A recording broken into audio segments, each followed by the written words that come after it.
আসসালামু আলাইকুম। সবাই কেমন আছেন? আশা করি আল্লাহর রহমতে সবাই অনেক ভালো আছেন। আমিও আলহামদুলিল্লাহ আপনাদের দোয়ায় অনেক ভালো আছি। দেশ কিংবা দেশের বাইরে যে যেখান থেকে আমার ভিডিওটা দেখছেন সবাই লাইক দিয়ে শুরু করবেন। আর যদি এরকম লাইফস্টাইল ভিডিও আপনাদের ভালো লাগে তবে অবশ্যই সাবস্ক্রাইব করে পাশে থাকবেন। পরবর্তী নোটিফিকেশন পৌঁছে যাবে আপনার কাছে। আজকে আমি ভিডিওটা শুরু করেছি আমার মেয়ের রুম থেকে। তো মেয়ের রুমটা আজকে সুন্দর করে গুছাবো। ডিপ ক্লিন করব না, এমনিতেই পরিষ্কার। তো মেয়ের বেডশিটটা চেঞ্জ করে দিয়েছি। চেঞ্জ করা আমার হয়ে গেছে। সুন্দর করে এখন ঝেড়ে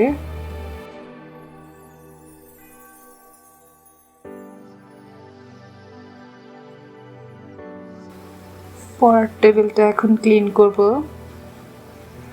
একটা কাপড়ের সাহায্যে। কাপড়টা দিয়ে এখন ধুলোগুলো আমি পরিষ্কার করে নেব সুন্দর করে। এখন এক এক করে আমি এখন পরিষ্কার করব। তো সুন্দর করে পরিষ্কার করছি। মানে একদম রোড সাইডে তো ধুলোবালি এসে পড়ে। প্রতিদিন পরিষ্কার করি, তারপরও কোথা থেকে যে এত ধুলোবালি আসে বুঝি না। দেখা যাচ্ছে না ক্যামেরাতে, কিন্তু অনেক ধুলো। চেয়ারগুলো এখন মুছে নিচ্ছি। চেয়ারগুলো মোছা শেষ। এই যে উপরের ওয়ালমেটটা দেখছেন, এটা আমার মেয়ের হাতেই করা। এটা পেন্সিল দিয়ে আর্ট করছে, তাই এটা এখানে ও রেখেছে। সুন্দর না?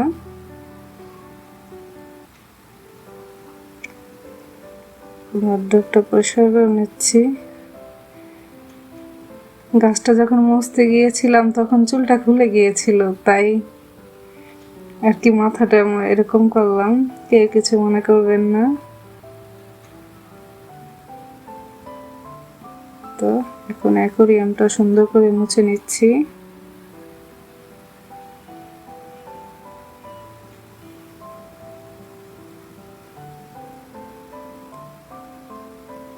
অ্যাকোরিয়ামটা মুছা শেষ। এখন বোর্ডটাও মুছে নিলাম, সুইচ বোর্ড। আর এই পাতাগুলো সরে যায়।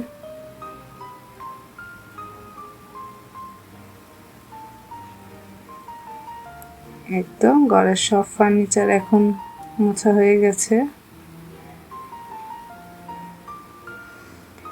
এখন ডাইনিং রুমে এসে পড়েছি। ডাইনিং রুমটা এখন একটা নেট দিয়ে, পাতলা একটা নেট নিয়েছি। এটার সাথে হ্যান্ড ওয়াশ আছে না, ওইটা দিয়ে পরিষ্কার করলে অনেক সুন্দর গ্লাসটা ক্লিন হয়। তাই হ্যান্ড ওয়াশটা নিয়েছি। নিয়ে একটু পানি দিয়ে তারপরে এটাকে সুন্দর করে ডলে ডলে পরিষ্কার করে নিচ্ছি।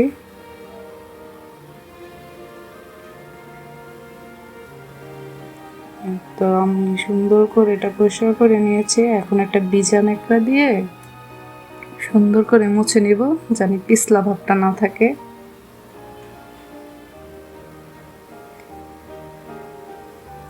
তো দেখলেন তো, হ্যান্ড ওয়াশ দিয়ে পরিষ্কার করলে কি সুন্দর গ্লাস পরিষ্কার হয়ে যায়। একদম নতুনের মতন চকচক করছে। আর টেবিলে আমি বেশি কিছু রাখি না, আমার থেকে হিজি হিজি লাগে। তাই একটা ফ্লাওয়ার ভাস আর একটা ফলের ঝুড়ি, এভাবেই আমি সবসময় রাখি। আমার থেকে সিম্পলই ভালো লাগে, অত হিজিবিজি ভালো লাগে না। এখন সুন্দর করে ঘরটা ঝাড়ু দিয়ে নিব। আর কেউ কিছু মনে করবেন না যে খাটের উপরে যে চেয়ারগুলো রেখেছি, মানে ঝাড়ু দিতে গেলে সমস্যা হয়, তো তাই খাটের উপরে চেয়ারগুলো রেখেছি। এখন সুন্দর করে ঘরটা ঝাড়ু দিয়ে নিচ্ছি। তারপর আবার ঘরটা সুন্দর করে মুছবো। ওই সুবিধার জন্যই আর কি রেখেছি খাটের উপরে। এই জিনিসটা ক্ষমা সুন্দর দৃষ্টিতে দেখবেন অবশ্যই।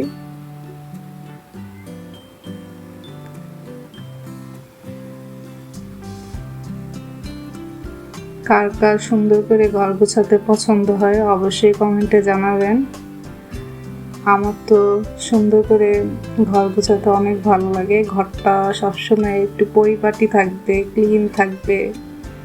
তারপরে ঘর যেমনই হোক না কেন, মানে ঘরটা একদম পরিষ্কার থাকতে হবে। আহামরি জিনিস থাকলেই যে সুন্দর থাকবে তা না। আপনার রুচি কিরকম সেটা আপনার ঘরে আসলেই বোঝা যাবে। ওটা জানি মানুষ বোঝে যে আপনি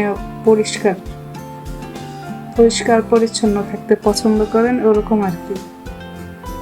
কে কিছু মনে করবেন না, মানে এটা আমার মনে হয় আর কি, যে এরকম থাকলে মনে হয় ভালো। তো এটাই বলছি। এখন সুন্দর করে ঘরটা মুছে নিচ্ছি। আমি কিন্তু ওই রুমটাও মুছে এসেছি অফ ক্যামেরায়। এখন শুধু সামনের রুমটা মুছবো।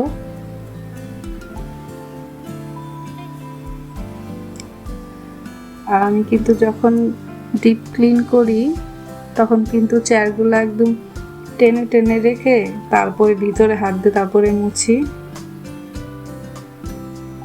তাহলে পুরো ক্লিন হয়ে যায় একদম। সবসময় ডিপ ক্লিন করতে হয় না, আমার ঘরে এমনিতেই মাশাআল্লাহ পরিষ্কার থাকে।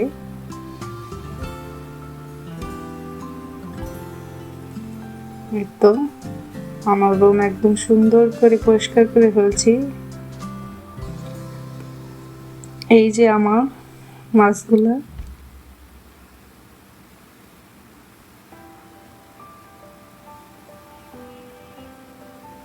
এই তো দেখেন কি সুন্দর করে গুছিয়ে নিয়েছি, একদম পরিষ্কার করে নিয়েছি। সব ঝকঝক করছে, চকচক করেছে। এরকম থাকলেই না অনেক একটা শান্তি লাগে ঘরের মধ্যে। ঘরে কিছু থাকুক বা না থাকুক, ঘর পরিষ্কার মানেই মন শান্তি।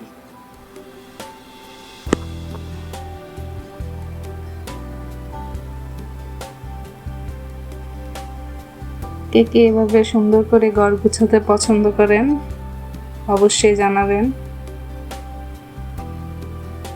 এখন এই যে আমি ফ্রিজটা ক্লিন করব, শুধু ডিপটা না খালি বরফ দিয়ে ভরে যায় কিছুদিন পর পর।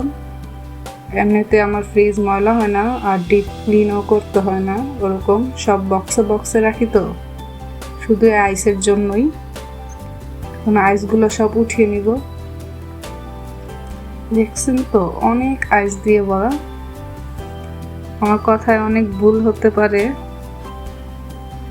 অবশ্যই ক্ষমা সুন্দর দৃষ্টিতে দেখবেন। আমি নতুন, আমাকে একটু সাপোর্ট করবেন সবাই।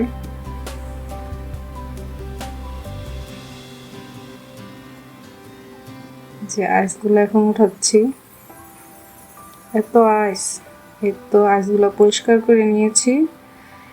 এখন একটা টিস্যু পেপার দিয়ে পরিষ্কার করে নিচ্ছি।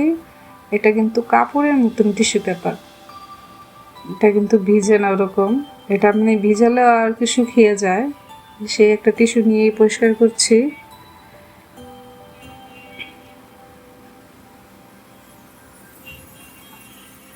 এই তো এখন পরিষ্কার করা শেষ। এখন পেপারগুলো বিছিয়ে নিয়েছি, মানে এক এক করে সব বক্স রেখে দিব। এই তো বক্সগুলোও আমার রাখা হয়ে গেছে।